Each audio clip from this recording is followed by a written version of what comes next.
Oi, gente! E no vídeo de hoje eu finalmente vim contar para vocês quais foram as melhores leituras de 2021.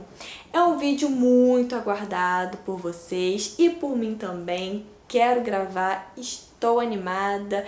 É um ponto alto esse vídeo quando se fala de retrospectivas de livros, né, ao longo do ano. Então separei aqui 10 livros ranqueados para contar para vocês o que eu achei e tá em posições, em 10º lugar, 9º, até o primeiro lugar. E o primeiro lugar é o livro mais top de todos, né? Eu decidi colocar em ordem sim, porque pra mim funciona melhor na minha cabeça. E comenta aqui embaixo quais foram os melhores livros que vocês leram em 2021. Comenta aqui porque eu vou adorar saber. Foi por recomendação minha? Espero que sim. E antes de começar o vídeo, lembrando que o meu link da Amazon tá aqui embaixo na descrição. Vocês podem comprar qualquer um desses livros e espero que vocês comprem ou qualquer livro ou qualquer produto usando esse link, assim vocês ajudam muito o canal e agradeço muito desde já. E o valor final da compra não será alterado, então sempre que vocês forem fazer uma compra na Amazon, não esqueçam de mim, beleza? Não se esquece também de curtir esse vídeo já no início agora para não esquecer. Se inscreve aqui no canal, compartilha o meu canal com seus amigos, deixa um comentário, vamos interagir. Então, sem mais delongas, bora começar a lista de hoje.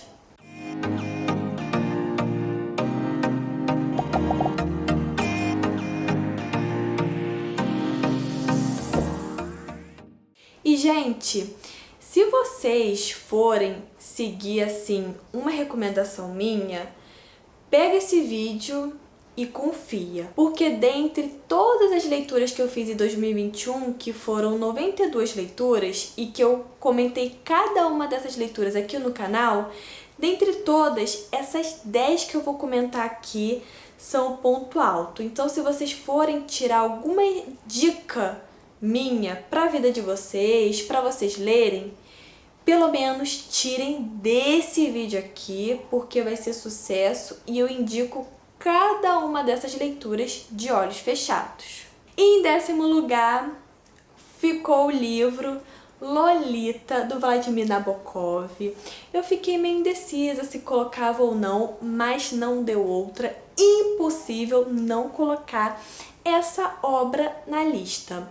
É uma obra que depois que eu li só foi crescendo na minha cabeça, no meu conceito, me surpreendi muito, me impactei, é muito intenso, é muito pesado, é inesquecível. E se vocês forem encarar esse clássico, saibam que esse clássico vai falar sim sobre pedofilia. Aqui não existe história de amor entre Lolita e o Humbert Humbert, não existe isso.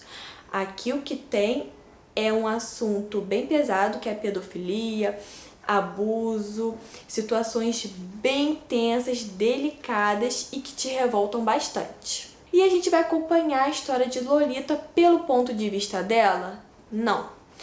É pelo ponto de vista justamente, né, do Humbert Humbert, que é o pedófilo da história. E ele vai contar de uma maneira bem detalhada tudo o que aconteceu, e também a escrita do Vladimir Nabokov é uma escrita única, que só você lendo e conhecendo essa obra para você ficar surpreso e embasbacado como essa leitura tem o seu diferencial. Agora um detalhe, gente, muita gente, inclusive booktubers que eu acompanho, tem medo de encarar esse livro porque tem medo do Vladimir Nabokov meio que dar a entender nas suas obras que ele poderia ser um pedófilo, que ele compactua com as ideias do Humbert Humbert. Gente, sinceramente, eu não vi nada disso. Então, se você está com medo de ler esse livro porque pensa que o Vladimir Nabokov pode compactuar com certos pensamentos do Humbert, olha, sinceramente, eu acho que não é esse o caminho, não. Sim, o Humbert Humbert, ele tem pensamentos perturbadores, né? Bem problemáticos, não preciso nem falar, mas isso é o personagem. Não rebate para o autor, não. Pelo menos eu não vi isso. Mas é bom vocês lerem para tirar suas próprias conclusões. Eu tô falando da minha experiência de leitura. E eu espero que, se vocês forem ler, vocês sejam impactados e fiquem embasbacados tanto quanto eu fiquei. E sejam fortes, porque essa leitura é bem pesada.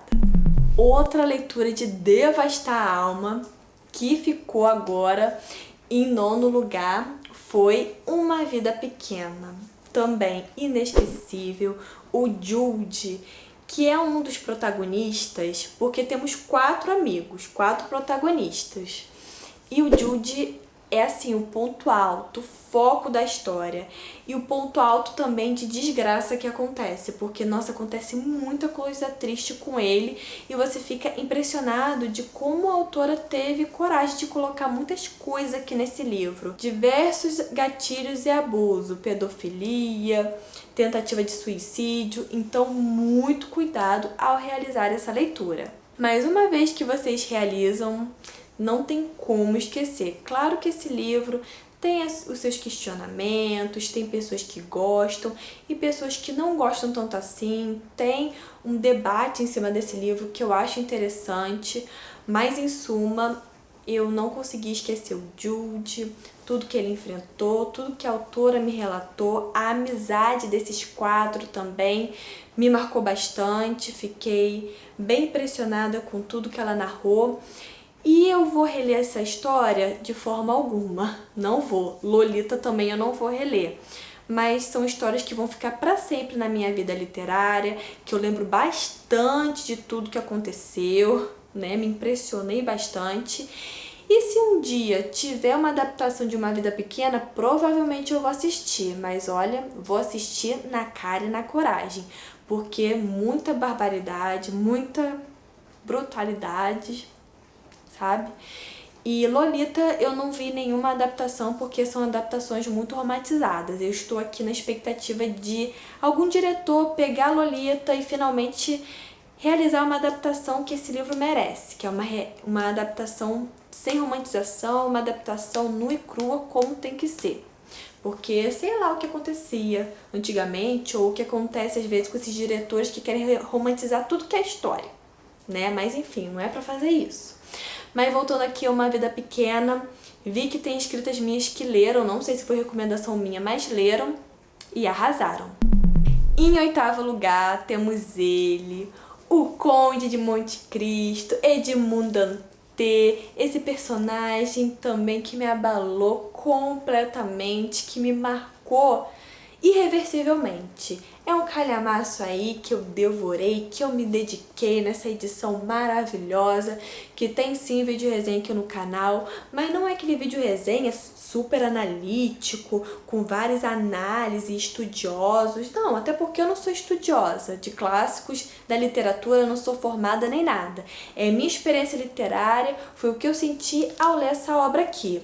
Vi a adaptação também, a adaptação hollywoodiana e gostei bastante. Sei que americanizaram a história, eu sei de tudo isso, mas gostei mesmo assim. Me aventurei, vi mais de uma vez, fiquei muito imersa na história. E aqui vai falar sobre vingança, a história de Edmond Dantès, como ele foi injustiçado por conta de inveja. Ele foi preso injustamente e a história dele é muito mais do que podem te dizer, é muito mais do que essas páginas, porque depois que você lê essa história, ela fica com você, não tem jeito. E é uma linguagem muito fluida. E é uma história que tem muitas camadas, muitas histórias. E isso deixa a história ainda mais interessante. Não fica chato em nenhum momento, sempre tem algo acontecendo, alguma descoberta a ser feita. Também tem fatos históricos, nota de rodapé para te deixar bem imerso, bem contextualizado acerca de tudo que está acontecendo, mas ter uma noção de história também é sempre muito importante. E o final tem frases maravilhosas, frases belíssimas, e eu sei que muita gente tem preguiça, né? Fica com medo de encarar, mas não tenham medo. Encarem. Eu comecei a amar ler calhamaços. Os meus livros favoritos são calhamaços, até porque as autoras ou autores têm muito tempo, tem muitas páginas para desenrolar uma boa história. E isso que deixa tudo mais interessante. Às vezes a autora ou o autor tem pouco tempo, né, para desenrolar a história, faz um livro curtinho e não tão profundo, que eu não gosto tanto. Mas isso não acontece aqui em O Conde de Monte Cristo, que é um clássico renomadíssimo e tem esse reconhecimento merecido. Em sétimo lugar, temos um livro aqui fantástico, meu Deus, fantástico, fantástico demais. Também muito renomado, do José Saramago, que é Ensaio sobre a Cegueira, que eu peguei numa promoção, que tem adaptação e tudo. E aqui o autor solta o verbo, critica muito, principalmente a sociedade, o sistema e o governo. Aqui, minha gente, o que acontece? Uma cegueira branca se espalha, se alastra como uma pandemia na sociedade. É tipo o que a gente está vivendo agora no momento, né? Vocês sabem muito bem. E as pessoas, do nada, ficam cegas. E é uma cegueira branca, onde você vê tudo leitoso, como se tivesse tudo bem, tudo na paz. Mas em volta, quando essa pandemia acontece, quando tudo começa, olha, se instala o caos também e é uma grande confusão. Muitas situações terríveis vão começar a acontecer, situações precárias, de abuso, de negligência do governo.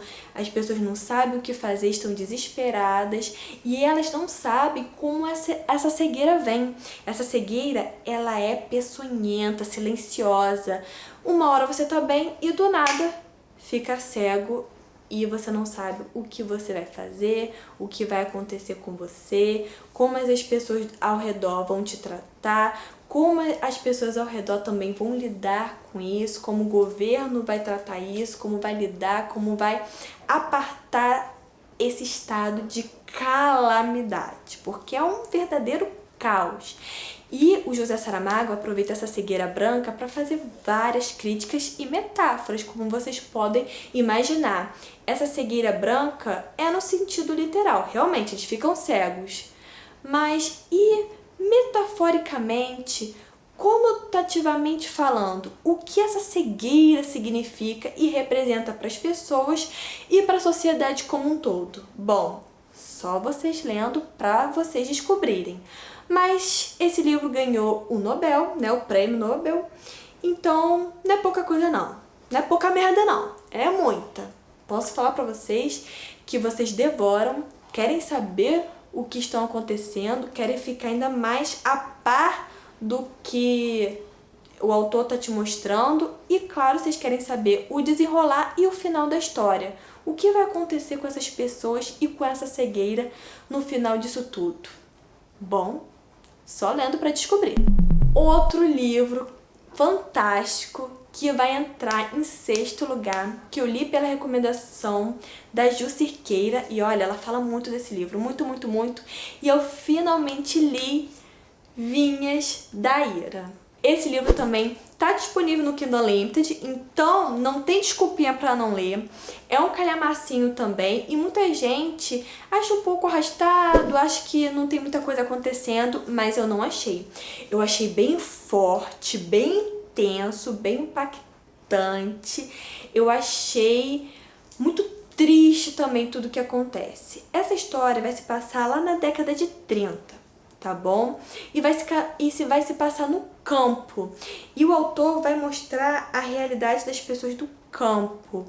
Como elas, o que elas estão fazendo para sobreviver, o que acontece quando os grandes caras, os grandes homens poderosos, o banco e a indústria chegam até eles, né? Até esses pequenos agricultores humildes, né? Pessoas humildes e simplesmente expulsam ele de suas terras, mandam embora e não querem nem saber, só por interesse próprio, né, para alavancar ainda mais os seus interesses, as suas empresas. E como essas pessoas humildes e sem terra agora ficam? Bom, em um estado lastimável de desespero e miséria, tendo que viajar, tendo que se submeter a trabalhos muito parecidos com a escravidão, trabalhando por preços extremamente abusivos, em condições abusivas, tudo muito triste para ter o que comer. E são famílias muito grandes, que têm filhos, crianças pequenas, e os adultos ficam desesperados. É uma situação desesperadora, lamentável, angustiante, que você não sabe o que vai acontecer. Você não sabe se vai ter esperança. Onde está a esperança? Onde está a salvação? Cadê? E você fica com esse sentimento por muito tempo na história. O autor vai te apresentar várias famílias nesse estado de miséria, nesse cenário horrível de calamidade, mas tem uma família aqui que é a família principal, que são os George.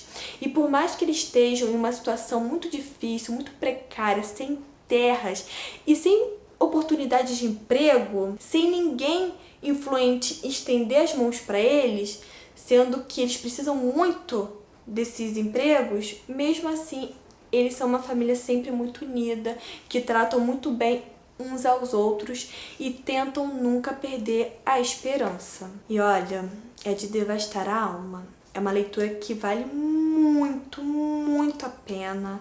Se vocês gostam dessa temática, têm interesse em ler livros que falam sobre a terra, que tem o grande latifúndio como protagonista da história, esse livro é perfeito para vocês. Vamos pro top 5? Então vamos embora.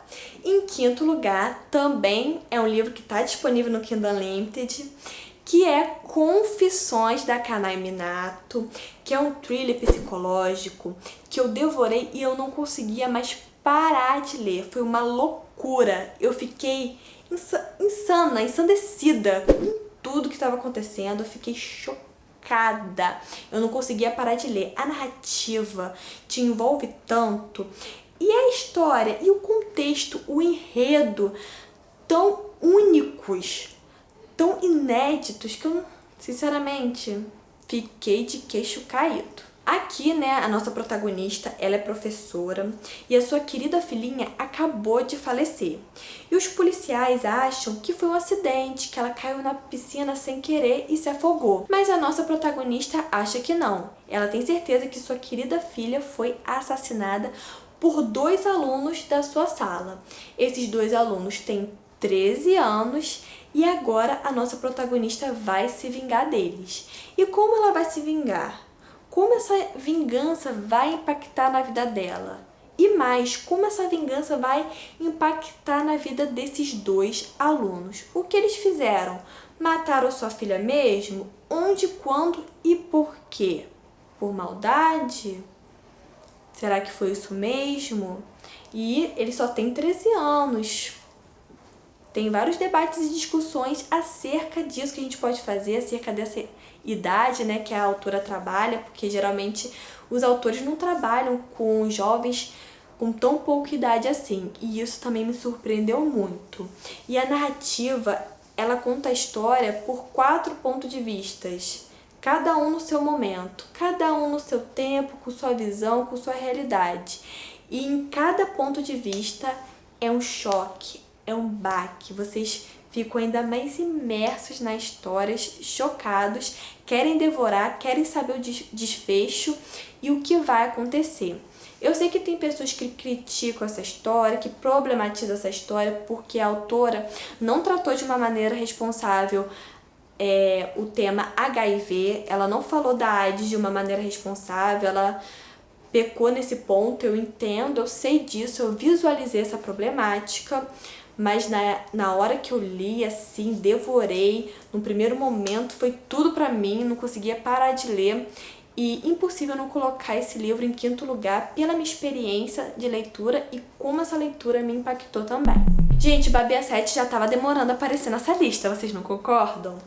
E aqui, em quarto lugar, eu vou colocar 2 livros dela.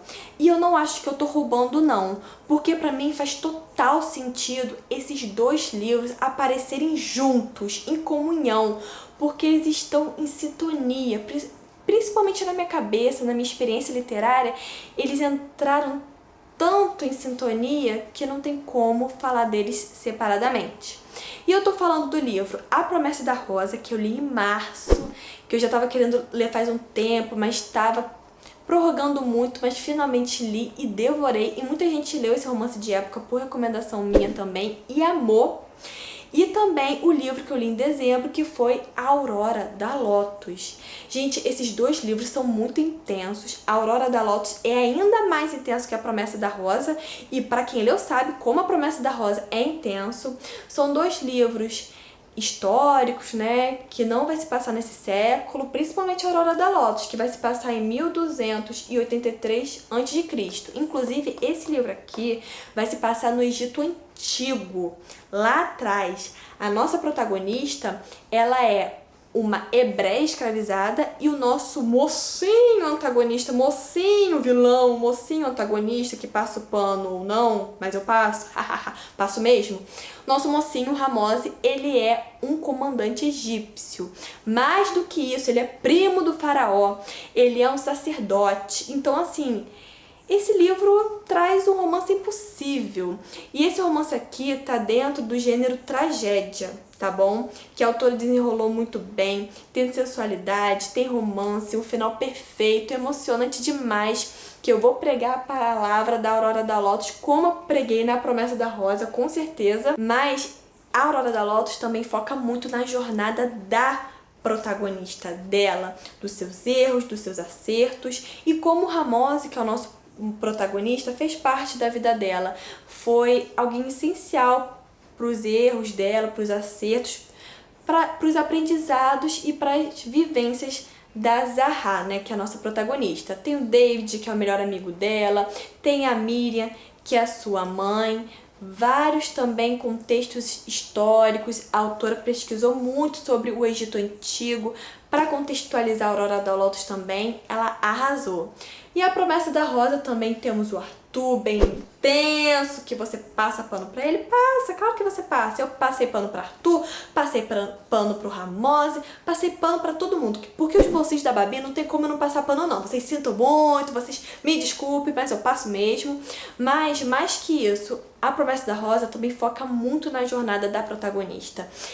Ela é muito forte e vai sofrer muito, muito. Nossa, a mocinha da Promessa da Rosa sofre horrores, mas ela luta, vence, passa por cima de todas as dificuldades e no final se torna ainda mais forte. O amor se torna ainda mais avassalador. Você fica toda arrepiada. E, gente, a Babi Sete tem linguagens, formas de narrar a história únicas, lindas, belas, com sensualidades mais inesquecíveis.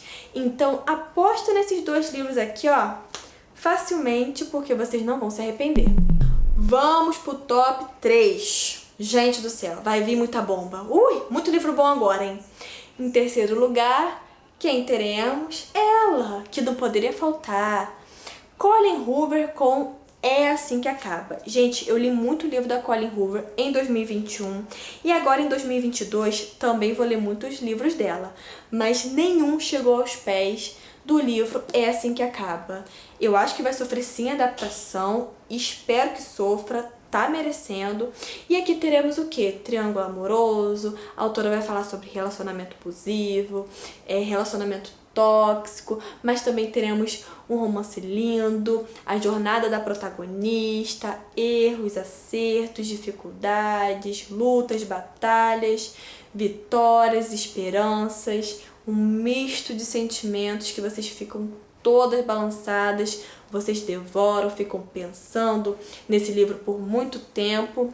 E a Colleen, né, ela se baseou na sua história real de vida para contextualizar essa história. Inclusive, tem uma nota da autora no final dessa obra aqui, que te deixa ainda mais emocionada, impactada, balançada. Esse livro é um misto de sentimentos e emoções. Você fica meio fora de órbita quando lê esse livro aqui, mas jamais esquecerá e com certeza vai se tornar uma das melhores leituras que vocês lerem, independente do ano. Se vocês lerem agora em 2022 ou ano que vem, espero que vocês leiam o mais rápido possível, porque a Colleen Hoover, ela foi mestra nessa história aqui, arrasou, zero defeitos e recomendo para Deus e o mundo.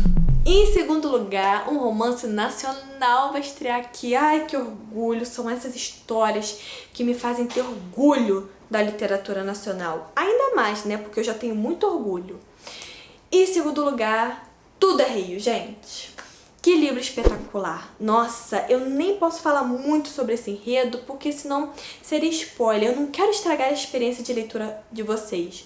Mas ele é curto. Mas mesmo em 200 e poucas páginas, a autora conseguiu desenrolar uma história inédita, impactante, que você não sabe como ela vai terminar. Só que ela vai terminar de algum jeito, e você não sabe qual que é, mas eu já te garanto que é da melhor maneira possível. Fantástico, fenomenal, zero defeitos. E a narrativa dessa história é como se fosse o fluxo de um rio. Uma lindeza. E aqui teremos 3 protagonistas diferentes, com realidades, pensamentos diferentes, que vão interagir entre si, que vão cometer erros. São personagens muito imperfeitos, mas é isso que traz a realidade, a conexão para a história. Ah, Mariana, você não pode falar mais do que isso? Não. É só isso que eu vou falar pra vocês.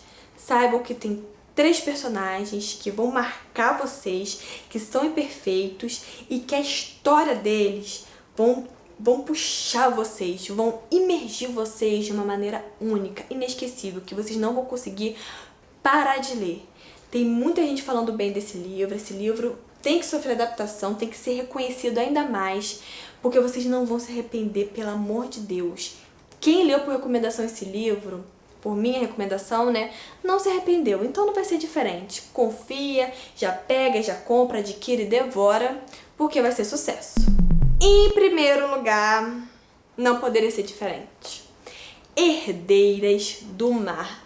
Esse livro que vai falar sobre a guerra, que a autora tem descendência coreana, ela vai falar sobre 2 irmãs, né, que não existiram. Mas esse cenário de guerra, a Guerra da Coreia, que é onde a autora vai ambientizar a sua história, é aonde a autora vai relatar a vida dessas 2 irmãs, né, nesse cenário de guerra. Realmente existiu esse cenário, né, da Guerra da Coreia. Ela vai falar também sobre mulheres de consolo que realmente existiram, que foram mulheres que foram sequestradas brutalmente de suas casas e levadas para serem escravas sexuais de comandantes japoneses.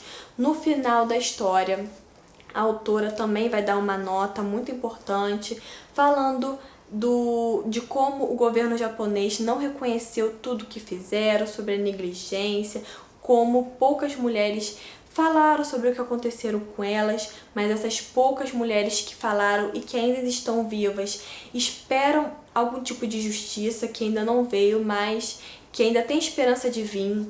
É muito triste, é muito emocionante, é muito necessária essa história. Eu, inclusive, presenteei minha amiga com esse livro e ela tá completamente louca, a narrativa é perfeita, o final é perfeito. Logo nas primeiras páginas vocês já descobrem porque esse livro se chama Herdeiras do Mar. Tem tudo a ver com o mar, o trabalho delas e essa relação da Hana com a Amy, essa relação de irmãs, muito forte esse vínculo, tá presente em toda a história. E ver tudo que elas passaram, tudo que elas sofreram ao longo da Guerra da Coreia é muito forte. Como isso prolongou, separou, uniu, ou como isso impactou futuramente a vida delas, ou até mesmo a vida familiar e o presente delas também. São situações bem pesadas, bem tristes, horríveis. É uma história cheia de gatilhos, então cuidados. Então, assim, leiam se vocês realmente estão preparados, estão fortes para encarar.